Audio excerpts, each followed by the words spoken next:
હવે વાત કરીશું ખેડાની। ખેડાના મહેમદાબાદ પોલીસે ગઈકાલે બપોરે ગામમાં જુગાર અંગે રેડ કરીને 3 વ્યક્તિઓની અટકાયત કરી હતી। કાયદેસરની પ્રક્રિયા અને જામીન મળ્યા બાદ જ્યારે પોલીસે ગોવિંદને ફિંગરપ્રિન્ટ લેવા માટે લઈ જઈ રહી હતી ત્યારે અચાનક તેઓ ચક્કર આવવાથી નીચે પટકાયા હતા અને તેમને તાત્કાલિક મહેમદાબાદ સરકારી હોસ્પિટલે ખસેડવામાં આવ્યા હતા, જ્યાં ફરજ પરના તબીબે તેમને મૃત જાહેર કર્યા હતા। આ ઘટના બાદ મૃતકના પરિવારજનો અને ગ્રામજનોએ પોલીસ પર મારપીટનો ગંભીર આક્ષેપ લગાવ્યો હોસ્પિટલ ખાતે હોબાળો મચાવ્યો હતો। સ્થિતિને ગંભીરતા જોતા ડીવાયએસપી, મામલતદાર અને પોલીસ કાફલો તાત્કાલિક હોસ્પિટલ પહોંચ્યો હતો।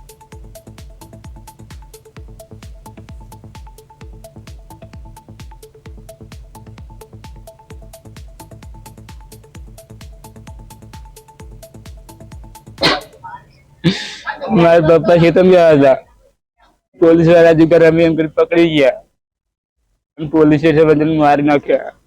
શું નામ શું હતું? કેટલી ઉંમર હતી એમની?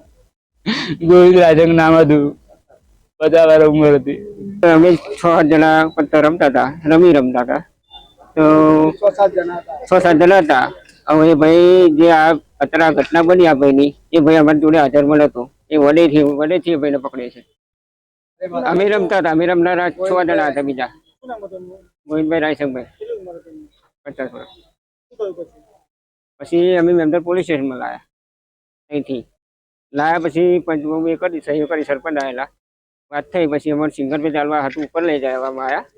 તો અમે ત્યાં સિંગર પે ચાલવા ગયા પછી એકદમ ચક્કર ખાઈને પડ્યા હતા, માથામાં ચોટ વાગવાથી એ થઈ ગયું। બનાવ બન્યો પોલીસ સ્ટેશનમાં લેવાની હોય છે।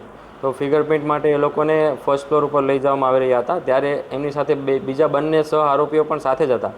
તો એમના કહેવા પ્રમાણે એમને છાતીમાં દુખાવાને લીધે ચક્કરથી એ લોકો જે ગોવિંદભાઈ રાયસંગભાઈ ચૌહાણ છે જે પડી ગયા હતા અને ત્યારબાદ તરત એને આગળની વધારે સારવાર માટે પોલીસ દ્વારા CHC મહેમદાબાદ ખાતે ખસેડવામાં આવ્યા હતા।